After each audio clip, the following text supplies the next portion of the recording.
지난 시간에 주님과의 교제, 또 성도들과의 교제, 그 속에 기쁨이 있었습니다. 오늘은 복음과의 교제에 대해서 살펴보겠습니다. 18절을 보시면 그러면 무엇이냐, 거칠애로 하나 참으로 하나 무슨 방도로 하든지 전파되는 것은 그리스도니 이로써 나는 기뻐하고 또한 기뻐하리라. 이중 기쁨이 나오는데 무엇 때문에 기뻐했냐 하면 그리스도가 전파되는 이 복음의 사명 때문에 기뻐했습니다. 이 사명이 있어야 우리의 삶에 기쁨이 있습니다. 이 사도 바울의 인생의 목적이, 유일한 목적이 그리스도를 전파하는 이 복음의 사명이었습니다. 오늘 몇 번이나 나오냐 하면은 8번이나 나옵니다. 12절도 봅니다. 복음 전파에 진전이 된 줄을. 14절 하나님의 말씀을 더욱 담대히 전하게 되었느니라. 15절 그리스도를 전파하나니. 16절 내가 복음을 변명하기 위하여. 17절 그리스도를 전파하느니라. 18절 전파되는 것은 그리스도니. 20절 살든지 죽든지 내 몸에서 그리스도가 종구이 되게 하려 하나니. 21절 내게 사는 것이 그리스도니. 이 그리스도를 전파하는 것, 그게 유일한 사도 바울의 인생의 목표였고 목적이었습니다. 그것이 그의 가장 큰 기쁨이었습니다. 우리도 마찬가지입니다. 구원하신 목적이 이 복음의 사명 때문에 그런 것이거든요. 그리스도를 전파하는 것이거든요. 그래서 구원의 목적을 회복해야 돼요. 인생의 목적을 회복해야 돼요. 그래야 기쁨이 있습니다. 우리를 구원하신 목적은 그리스도를 전파하는 복음의 사명인데 다른 목적으로 살아간다? 진정한 기쁨이 있을까요? 무슨 재미는 있겠죠? 쾌락을 쫓아 살면. 그러나 하나님 주시는 기쁨은 없습니다. 하나님이 기뻐하시는 인생이 될 때 하나님의 기쁨이 우리의 삶 속에 흘러넘치게 되는 것이죠. 사도 바울이 지금 감옥에는 있지만 감옥에서도 어떻게 하면 복음을 전파할까, 그리스도를 전파할까, 이 사명으로 마음이 가득 차 있습니다. 하나님의 기쁨이 그 사명 속에 들어있기 때문에 그 사명을 가진 인생은 기쁨이 있는 것이에요. 마태복음 10장을 보시면 먼저 그 나라와 그 일을 구하라. 그리하면 이 모든 것을 너희에게 더하여 주시겠다고 약속합니다. 그러니까 세상 사람들이 추구하는 이 모든 것을 우리는 복음의 사명을 따라가게 되면 하나님께서 더해 주시겠다라는 것이죠. 그 인생에 기쁨이 있는 것이죠. 행복이 있고 복음의 사명에 집중하는 인생이 될 때 오늘 3가지 하나님께서 주시는 축복이 있습니다. 주님 주시는 3가지 축복. 첫 번째는 마음의 기쁨입니다. 마음의 기쁨. 18절 보시면 내가 기뻐하고 또한 기뻐하리라. 이 이중 기쁨은, 마음에 가득 채워지는 기쁨은 전파되는 것은 그리스도니 이로써 therefore 마음에 하나님의 기쁨이 충만하게 채워진다라는 것입니다. 누가복음 15장을 보시면 여기는 3가지 잃어버림과 3가지 찾음이 나옵니다. 목자가 잃어버린 양을 찾죠. 그 다음에 즐거이 어깨에 메고, 이 즐거움이라는 단어가 첫 번째 나옵니다. 그리고 동네 사람들을 불러서 잔치를 합니다. 한 마리 양값보다 더 많은 돈을 지출했어요. 근데 그게 기쁨이 된다라는 겁니다. 한 마리 찾은 그것이. 동네 사람들을 다 불러 모아서 기쁨을 가져요. 잃어버린 드라크마를 여인이 찾은 다음에 또 동네 잔치를 벌입니다. 한 드라크마보다 더 많은 돈이 들겠죠? 잃어버린 아들을 찾고 아버지가 동네 잔치를 벌입니다.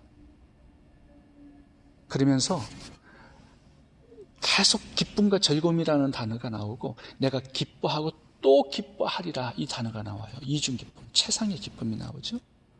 그리고 천사들도 기뻐한대요. 하나님의 유일한 기쁨이 뭔지를 거기서 설명합니다. 동네 사람들을 다 불러 모을 만큼 기쁘다라는 거예요. 거기에 중요한 교훈이 하나 나오는데 다 기뻐합니다. 탕자도 기뻐하고 동네 사람들도 다 기뻐하고 하나님도 기뻐하고 천사들까지 기뻐해요. 근데 기뻐하지 않는 사람이 한 사람 나오죠. 탕자의 형이에요. 왜 기쁨이 없을까요? 왜 막 분노하고 왜 막 언어가 거칠어지고 왜 마음속에 어두움이 있었을까요? 통생을 찾지 않아요. 잃어버린 자의 영혼 구원에 관심이 없어요. 이런 사람은 기쁨이 없는 것입니다. 늘 불만족해요. 늘 마음에 어두움이 있어요. 원망이 있어요. 나는 왜 속 안 잡아줍니까? 나는 왜 복을 안 주십니까? 늘 분만이 있는 그 이유가 뭐냐면 사명이 없기 때문에 그런 것입니다. 영혼 구원에 그리스도를 전파하는 이 사명이 있을 때 기쁨이 나만 기쁜 게 아니에요. 내 주위에 있는 이웃들에게 다 기쁨이 되고 하나님 아버지에게 천국에 있는 모든 천사들에게 기쁨을 주는 그런 인생이 되는 것이죠. 우리의 마음속에 기쁨을 하나님께서 충만하게 채워주시는 것입니다. 왜 그럴까요? 우리가 구원받게 되면 성령이 우리 속에 내주하십니다. 근데 그 성령은 사명을 위한 목적으로 들어오신 거예요. 너희가 성령을 받으면 권능을 얻고 땅끝까지 내 증인이 되는 것입니다. 그 목적으로 들어오셨기 때문에 내가 증인의 삶을 살게 되면 성령 하나님께서 운행을 하세요. 나의 인생을 쓰신단 말이에요. 성령께서 왜 우리의 마음속에 기도 응답을 안 주시겠습니까? 왜 기쁨을 안 주시겠습니까? 왜 참된 만족을 안 주시겠습니까? 성령 하나님께서 나와 함께 동역하실 수 있도록 그리스도를 전파하는 사명의 인생이 되어야 합니다. 그럴 때 우리의 마음에는 참 만족과 기쁨이 있는 것입니다. 두 번째 보시면 환경에 기쁨을 주세요. 12절을 보겠습니다. 형제들아 나의 당한 일이 도리어 복음의 진보가 된 줄을 너희가 알기를 원하노라. 이게 나의 당한 일은 이제 감옥에 들어간 것입니다. 매 맞은 거예요. 착고에 차인 거예요. 자유롭지 못한 몸이 된 것입니다. 근데 오히려 이것이 복음의 확장이 되었다고 말씀합니다. 하나님께서 복음의 사명을 가지고 사는 사람에게는 환경을 복되게 하세요. 비록 그것이 감옥이라 할지라도 복음이 확장되는 그런 환경으로 사용하세요. 이제 그런 것을 통하여서 내 삶에 기쁨이 충만하게 하세요. 합력하여 선을 이루어주신단 말이에요. 그래서 복음의 목적을 가지고 사는 사람들에게는 이 나의 당한 모든 일들이 합력하여 선을 이루게 하시고 또 복음의 진보와 확장이 되게 하시며 결국 하나님이 영광을 받으세요. 내가 당한 그 환경이 이웃들에게 복이 되게 하세요. 기쁨이 되게 하세요. 많은 사람들이 하나님을 만나는 그런 기회가 될 수 있다고 말씀하는 것입니다. 어떻게 해서 그러면 사도 바울이 감옥에 갇힌 것이 오히려 복음의 진보와 확장이 될까요? 하나님 어떻게 해서 그 감옥이라는 환경을 사용해 주셨을까요? 그 다음 구절을 보면 시대라는 단어가 나오죠. 이러므로 나의 매임이 그리스도 안에서 모든 시대 안과 그 밖의 모든 사람에게 나타났으니, 지금 사도 바울이 갇힌 곳이 황제의 감옥이었습니다. 로마 시민권이었기 때문에 황제에게 재판을 받게 해달라고 해서 지금 황제의 재판을 기다리고 있는 거예요. 그래서 황제의 뜰 안에 있는 감옥에 갇혔습니다. 거기는 시위대가 교대로 바울을 감시해요. 경호를 합니다. 16,000명이에요. 황제의 시위대가. 근데 이 시위대는요, 황제의 목숨이 달려있기 때문에 전부 다 친인척들이 시위대가 되었습니다. 자, 이 사람들이 교대로 사도 바울을 지키고 있어요. 하루에 4차례 2명씩.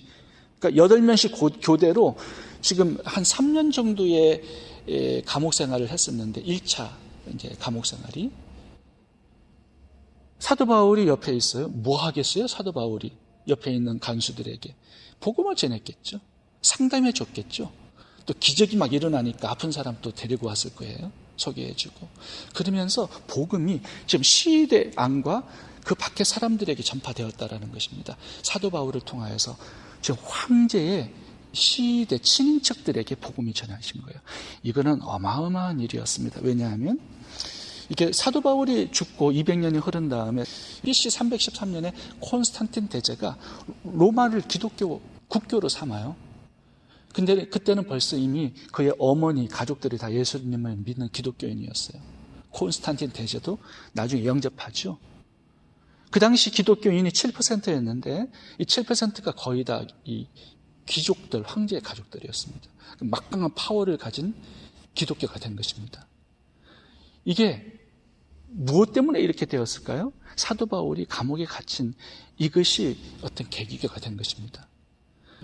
복음의 확장과 진보가 될 수 있도록 하나님께서는 사도 바울의 감옥을 그렇게 사용하신 거예요. 환경에 복을 주시는 거예요. 기쁨을 주시는 거예요. 하나님의 영광을 받으세요. 나의 환경을 통하여서도. 그 다음에 여기 보시면 뭐라고 나오냐 하면 14절 형제 중 다수가 나의 매임으로 말미암아 주 안에서 신뢰함으로 겁없이 하나님의 말씀을 더욱 담대히 전하게 되었느니라. 이제 사도 바울의 제자들 또 개척한 교회 성도들이 사도 바울이 갇혔으니까 복음 전파하는 사람이 없잖아요. 이제 대신해서 복음을 전파하는 사역자들이 되었다는 겁니다. 다수예요. 상당히 많은 사람들이. 근데 15절, 16절 보면 어떤 사람은 분쟁으로 투기로 복음을 전파했다고 말씀하고 있습니다. 이게 무슨 말일까요? 그 당시에는 아볼로파, 베드로파, 예수파, 바울파, 네 파로 갈라졌고 더 많은 파들이 있었을 겁니다. 이때는 사도 바울파가 장악을 하고 있었어요. 복음의 사역을. 이제 사도 바울이 갇혔으니까 이제 베드로파나 아볼로파가 우리가 이제 영향력을 행사할 때가 되었다고 해서 복음을 이제 막 전파한 거예요. 사도 바울의 영향력을 행사할 수 없도록. 이제 지금 투기로 시기로 복음을 전했는데 사도 바울은 어떻게 해서든지 그리스도가 전파되는 것을 나는 기뻐하고 기뻐한다라고 말씀하고 있는 것입니다. 사도 바울이 갇힘으로 인해서 더 복음이 엄청나게 확장이 되었다라고 말씀하고 있는 것입니다. 기쁨이 된 거죠. 환경을 통한 기쁨을 하나님 주신 것입니다. 세 번째는 죽음이라는 단어가 두 번 나와요. 20절, 21절에 보면 죽음. 근데 사도 바울은 감옥에 안 갇혔으면 일찍 죽었을 것입니다. 왜냐하면 사도 바울을 죽이려고 40명이 먹지도 않는 사람이 있었어요. 사도 바울을 죽이기 전까지는 우리 먹지 않겠다고 결단한 40명의 암살단들이 활동을 하고 있었습니다. 사도 바울이 복음을 전하고 다녔다면 언젠가는 일찍 순교를 했을 겁니다. 마지막 네 번째, 사도 바울은 이 감옥 안에서 총 5년의 시간을 보냈다고 학자들이 말하고 있는데요. 이 시간 동안에 이 서신서들을 기록합니다. 빌립보서, 에베소서, 빌레몬서, 골로새서를 비롯해서 상당히 많은 서신들이 사도 바울이 옥중에 있을 때 기록된 서신들입니다. 오늘날까지 이르러서 얼마나 복음의 큰 진보와 확장을 이루게 되었습니까? 하나님은 당한 일을, 그 환경을 사용하십니다. 복음의 사역자들의 환경을.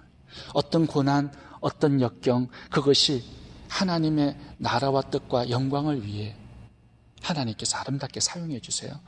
우리의 인생도 마찬가지입니다. 힘들고 어려운 역경, 고난, 실패, 망함, 그 모든 것이 합력하여 선을 이루게 하세요. 내 자신이 하나님의 복음을 위해서 인생을 드리고 살아갈 때 나만 쓰시는 게 아니라 내가 당한 모든 일들을 쓰셔서 복음의 진보와 확장을 이루게 하시고 또 하나님의 영광을 받으시게 하실 것입니다. 그것이 복음을 위해 인생을 살아가는 자들에게 주시는 하나님의 기쁨이고 은혜고 축복입니다. 세 번째, 영원한 기쁨을 주십니다.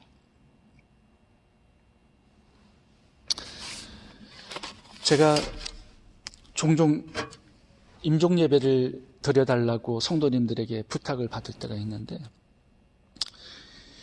우리 인생이 살아가는 것보다 더 무서울 때가 임종을 맞을 때입니다. 그때는요 확연하게 드러나요. 이 사람이 진짜 그리스도인인지 아닌지. 제가 여러 번 임종 예배를 드리면서 참 무섭다. 인생의 마지막이. 그러니까 영원으로 옮겨갈 때 그때 사람들이 다 두려워해요. 그런데 정말 두려워하는 사람이 있는데 잘못 사는 사람들입니다. 하나님의 뜻대로 살지 못한 사람들이에요. 이 사람들은 발부둥칩니다. 얼굴이 보면 엄청나게 험악해요. 얼굴이. 예수님을 믿고 구원받아서 하나님의 뜻을 위해서 살아간 사람들을 보면 평안합니다. 천사가 와서 참 빛나고 아름다운 모습들을 영안이 열려서 보는 사람들도 있는데, 제가 임종 예배를 드리러 갔던 한 분은 저승사자를 영안이 열려서 본 것 같아요. 막 두렵다고 막 그러면서 발부둥칩니다. 예배를 드릴 수가 없었어요. 부끄럽게 산 겁니다. 자기 쾌락을 위해 사고 자기의 뜻을 위해서 살았습니다. 마음대로 산 거예요. 그러니 어떻게 됩니까? 부끄러운 인생 사니까 두려울 수밖에요. 하나님 만나는 게. 오늘 본문 한번 보겠습니다. 여기 보면 20절에 봐보세요. 소망을 따라 아무 일에든지 부끄러워하지 아니하고 지금도 전과 같이 온전히 담대하여 살든지 죽든지 내 몸에서 그리스도가 존귀하게 되게 하려 하나니. 그리스도가 존귀하게 되게 하기를 위해서 인생을 드렸던 사람들은요, 부끄럽지 않아요. 여기 보면 담대해요. 살든지 죽든지 상관없어요. 당당해요. 부끄럽지 않아요. 왜요? 자랑스럽고 영광스러운 인생이기 때문에. 내가 한 사람 두 사람 구원한 그게 문제가 아니에요.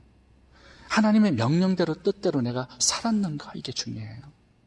복음을 전하다가 한 사람도 구원하지 못하고 죽을 수도 있어요. 선교사님들 보면 그런 사람 많아요. 그런데 내 삶의 목적, 내 마음의 동기, 그게 그리스도를 높이려고 하는 것이었는가?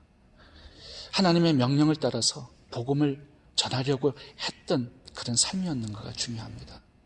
그런 삶은요, 1분을 살아도 부끄럽지 않아요. 근데 우리의 생애가 80년 동안에 구원받은 다음에 10년, 20년 그렇게 짧게 끝납니다. 근데 이것이 허망하게 끝난다면 정말 부끄러운 인생이 되는 거죠. 왜 구원해 주셨습니까? 자랑이 있는 인생, 뭔가 영광스러운 인생으로 바꿔주시기 위해서 우리를 구원하신 거잖아요. 허망한 삶에서 구원받아야 돼요. 쓸데없이 살았던 그 삶에서 구원받아야 돼요. 그리고 그리스도를 존귀하고 그리스도를 전파하는 이 복음의 가치 있는 인생으로, 하나님 기뻐하시는 인생으로 우리가 바뀌어지고 변화되어야 됩니다.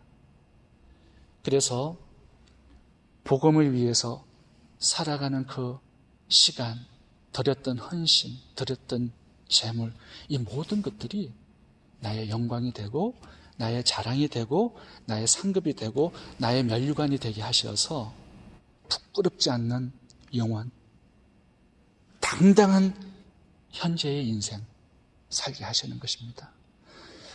하나님은 마음의 기쁨도 충만하게 주세요. 우리의 환경도 모든 것을 합력하여 선을 이루셔서 기쁨을 충만하게 하십니다.